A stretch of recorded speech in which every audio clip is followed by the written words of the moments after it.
name is Raghu Dixit and you're watching Tamarai.com.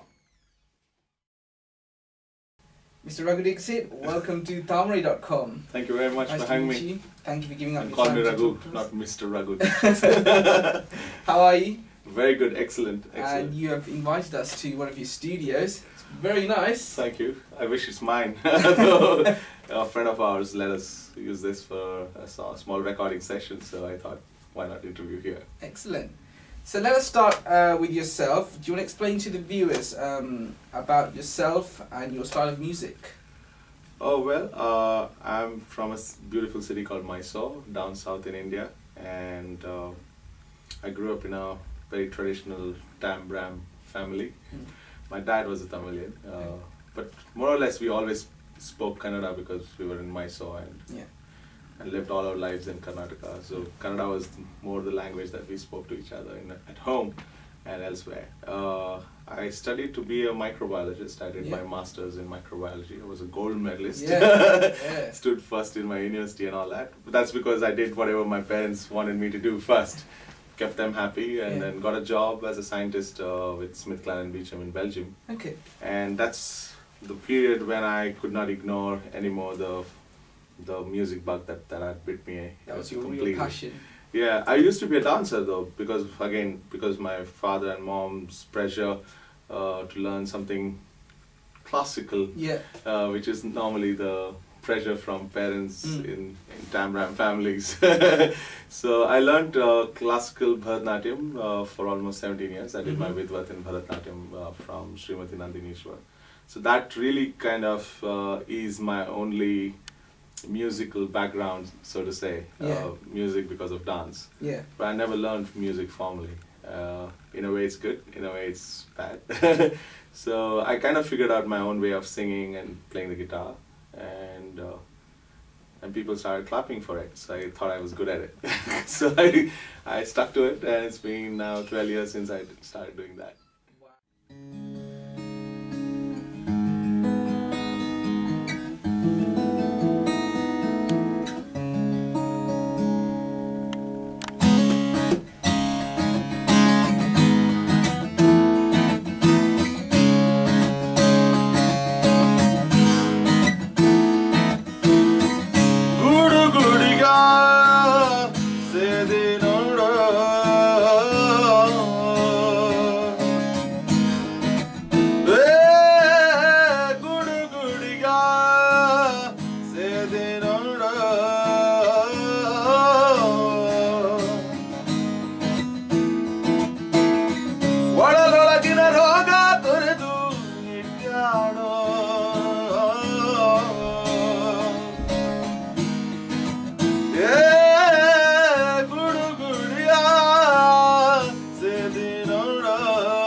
Manasemba sanchiya bichi, dina dinavu mohambo, bhangiya kochi, nanavemba chilumeya hachi.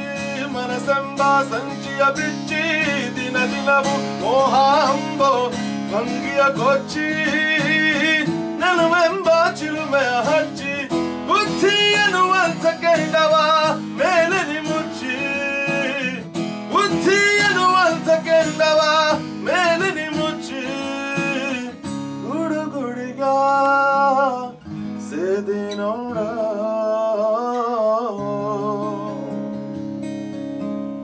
Wow, I actually felt that. That was a song written by a 19th century poet I was mentioning about, Santa Shishnala Sharifa, and he's known as the Kabir of Karnataka, and he used to write some simple worded, often funny songs to explain complex philosophies of life. So obviously you found out this is what's going on for you, this is what's going to look like your full-time thing. So how did you progress to take it, make it big? It wasn't easy at all, because in India back home, if you have to be a full-time musician, you either have to be a hardcore classical musician or a hardcore Bollywood musician. One of the two. And if you're not, then it's extremely tough, because there isn't really any kind of,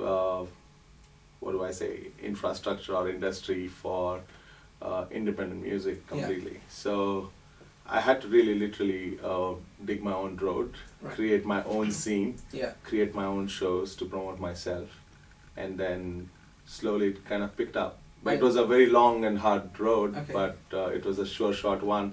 And in 2007, Vishal and Shekhar, the music director duo from Bollywood, Mhm. ironically Yeah. from Bollywood, Yeah. picked me up from a dingy bar where I was singing a solo gig and thought my songs were worth an album. So they kind of started a new record label to promote Indian independent music scene, and I was their first artist. And 3 years from then, I'm here in UK now to release the same album.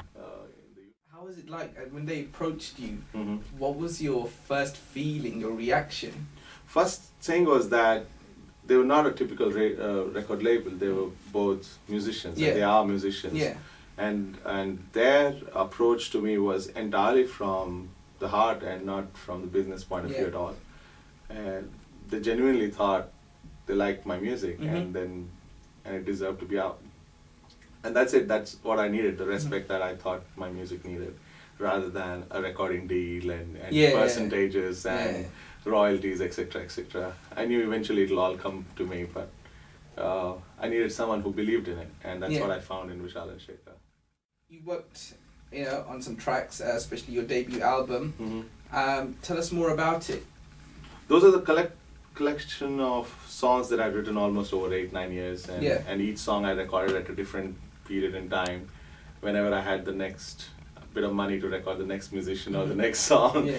I would go ahead and record it, and that's how those recordings were made. And you can kind of feel a tinge of inconsistency in terms of recording quality or Mhm. even musicality for that Yeah. matter as you listen to each of the songs. It's not really my perfect album, but it did pretty well in India. I had 7 songs in Hindi, a Mm. couple of them with a spattering of English, Yeah. and mainly 2 songs which I'm extremely proud of in Kannada, written by a saint poet named Santa Shishnala Sharifa. Okay. So that was, I would say, an album made more to really be released in India and not really to the markets outside the world. But here I am, releasing it in UK now. You got the chance to do a track in a Bollywood film, Quick Gun Murugan. Okay. You did one track. Yeah, that was right? more like a backdoor entry, I mean- because the filmmakers never asked me to do it. Okay. The producers never asked me to do it. Okay. It was the production house which called me up, Fox Alright. Pictures, who called me up and said, we need one track for the album to kind of make it look complete. Yeah. And that track was not even included in the movie. It was Right. made mainly for the CD alone. And they wanted a song that could be played in clubs and also on TV to promote the film. Yeah. And that's what I did. It was done overnight because I was flying here Okay. just before coming to London last year. I had to do it overnight, and they kind of liked it. So yeah. I mean, the film was a hit. So I It suppose was. being part of a film like that. Oh was yes, good. Shashank is a phenomenal friend and great filmmaker. And though we've been talking about working with each other for many years, Yeah. we eventually ended up working without telling each other. Yeah, but I have had greater success back home in Karnataka making music for Kannada films. Yeah. The first one I did was for Psycho, and the Yeah. second one was Just Matmatali, and both were massive hits which Yeah. made me a household name. And there's one under production right now, isn't It's there? called Kote, yeah. Yeah. So what kind of style of music are we expecting in these films? I mean, does it all depend on Yeah, the storyline? absolutely. There isn't much that I can decide entirely. Yeah. It's guided by different elements. One is the story, Mm. then the personality of the hero, of the leading actor Yeah. and actresses, and then comes the market demands. Yeah. And so yeah, I have to keep all that in mind, and then the situation in the story where the song comes in. I mean, everything. The thing with these, with the name Raghu Dixit, people already picture guitar. Yeah. So I would presume at least one track. Are we expecting just guitars in there? All the tracks have guitars, because it's the only instrument I compose upon. Yeah. So yeah, eventually a part of that gets into the track. So every song will definitely have a guitar somewhere or the other in some form.